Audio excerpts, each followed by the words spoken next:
Apesar do franco favoritismo do atual presidente da Câmara, Rodrigo Maia, do DEM, à reeleição no cargo, pelo menos mais 7 candidatos se movimentam nos bastidores, buscando ao menos chegar ao segundo turno contra o deputado. Para que a eleição seja decidida no primeiro turno, um candidato precisa alcançar 257 votos, ou seja, a metade mais um. Caso isso não aconteça, a disputa fica entre os 2 primeiros colocados. A presidente do PT, senadora Gleice Hoffmann, disse que o Legislativo precisa dar uma resposta à sociedade. Nós estamos conversando sobre isso. Não é algo que depende só do PT, depende de uma articulação dentro do Congresso, mas uma coisa é clara para nós, né? Quando o Ministério Público, o Judiciário retiram-se da responsabilidade da encaminhamento a uma situação tão grave como essa, uma denúncia tão grave como essa, cabe, obviamente, ao Congresso Nacional tentar responder à sociedade. Eu acredito que o Congresso terá essa discussão ao seu tempo. Os petistas negam que o objetivo da Comissão Parlamentar de Inquérito seja apenas desgastar o governo Bolsonaro. O líder do partido na Câmara, deputado Paulo Pimenta, acusou o Ministério Público Federal e a Justiça de serem omissos no caso. Se essa investigação tivesse sido feita, se essa denúncia envolvesse alguém do Partido dos Trabalhadores, teria sido essa mesma postura do Ministério Público Federal? Teria sido esse mesmo silêncio do juiz Sérgio Moro, do Dallagnol, do Marcelo Bretas? Alguém aqui acredita que a maneira como as autoridades estão investigando esse caso seria a mesma? Então é evidente que há um sentimento de impunidade, de proteção. Semana está programada uma reunião entre todos os adversários de Rodrigo Maia. A meta é traçar estratégias para arrancar votos do bloco do presidente e dar mais equilíbrio à disputa. Mas, segundo o deputado Paulo Pimenta, a União não deve englobar as disputas pelas presidências da Câmara e do Senado. E esse bloco, ele não é um bloco para apoiar candidato a presidente. É um bloco para atuar dentro da casa, em cima de uma pauta que nós queremos desenvolver com esses partidos. Então nós não vamos alterar a nossa estratégia. O PT só deve declarar apoio formal nas eleições do Congresso após uma reunião das bancadas do partido no dia 31 de janeiro.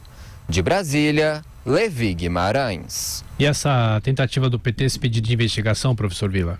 Bem, isso era uma coisa que a gente já tinha tocado meio de passagem nesses dias, que é intolerável ver o PT assumir a bandeira da luta contra a corrupção, da moralidade e do respeito à coisa pública. Não é possível a gente ouvir isso passivamente.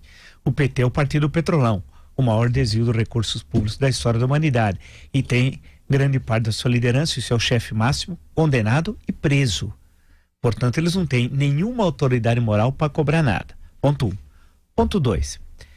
Isso que nós estamos insistindo. Quanto mais cedo essa questão que envolve Fabrício Queiroz e Flávio Bolsonaro for resolvido, melhor para o governo. Quanto mais cedo. E retira discurso desses oportunistas, como o Pimenta e a Gleice Hoffmann. Terceiro, e aí é uma coisa que eu andei pensando esses dias, algo que eu andei pensando, se essa questão envolvendo Flávio Bolsonaro, especialmente, e Fabrício Queiroz, demorar para ser resolvido e crescer com novas denúncias, o Sérgio Moro vai ficar numa situação difícil. E aí vai criar um problema daqueles. Porque vão perguntar ao Sérgio Moro o seguinte: o senhor tem 2 pesos, 2 medidas, o senhor age da mesma forma, o senhor julga, ele é um ex-juiz agora, entenda-se, de acordo com a cor partidária ou de acordo com os autos no processo, o seu conceito de ética, moralidade, respeito à coisa pública tem viés ideológico ou não? E vai criar uma situação complicada, porque ao ministro da Justiça, que é uma das bases do governo, vai ser colocado contra a parede. Não podemos ter atitude de fanatismo. O que eu vejo muitas vezes nas redes sociais em especial é que você tem um fanatismo de um lado e um fanatismo de outro. Assim como Lula não tinha provas para condená-lo, lembra? Foi condenado sem provas. Como sem provas? As provas são exaustivamente apresentadas. Alguns dizem que é uma manipulação da imprensa as acusações que pesam sobre Flávio Bolsonaro. Não é. Os fatos são objetivos, concretos e têm de ser respondidos. E quanto mais tempo se tergiversa na resposta, pior é. É porque os fatos você não pode suprimi-los, a não ser se tivesse censura e uma ditadura. Não é o caso. Nós vivemos um regime democrático tal. Então é uma situação complicada. Faz com que pessoas desqualificadas como Paulo Pimenta e Gleisi Hoffmann tenham a cara de pau de dar uma entrevista defendendo a ética e a moralidade. Então eu sugiro, insisto, que essas coisas têm que ser esclarecidas. O Fabrício Queiroz não pode ter movimentado 7 milhões em 3 anos pelos rendimentos que ele tinha. Qual é a origem? Ele era um empresário, ele fazia rolos, entre aspas, de carro.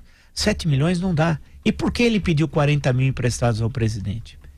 Por outro lado, o empresário Flávio Bolsonaro ele era sócio de uma Copenhagen, vai para dar um nome, 50% de uma franquia, que demora para começar o investimento a ter rentabilidade de cerca de 2 a 3 anos, né? O processo de que você passa a ter retorno do seu investimento, o que não justificaria também uma série dos seus gastos. Vocês estão percebendo o nó que uma questão pequena, a política é assim, hein?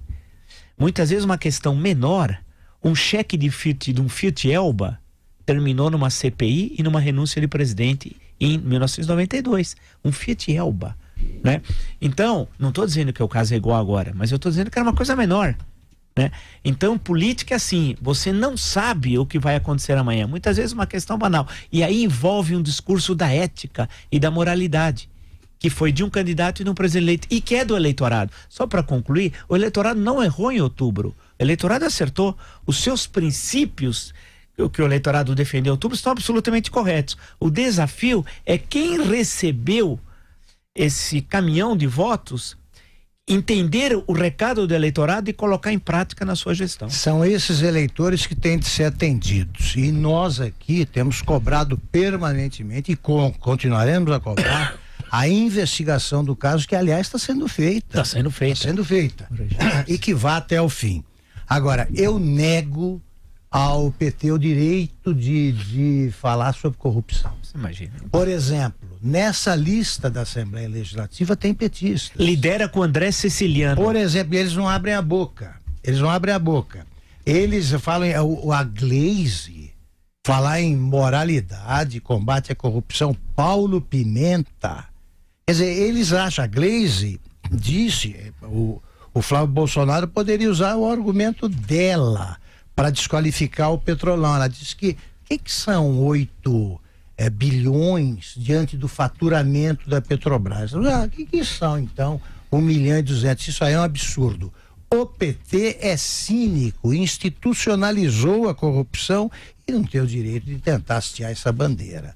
Essa bandeira tem que ser hasteada pelos eleitores, que são homens de bem, e exige o esclarecimento de todos os casos.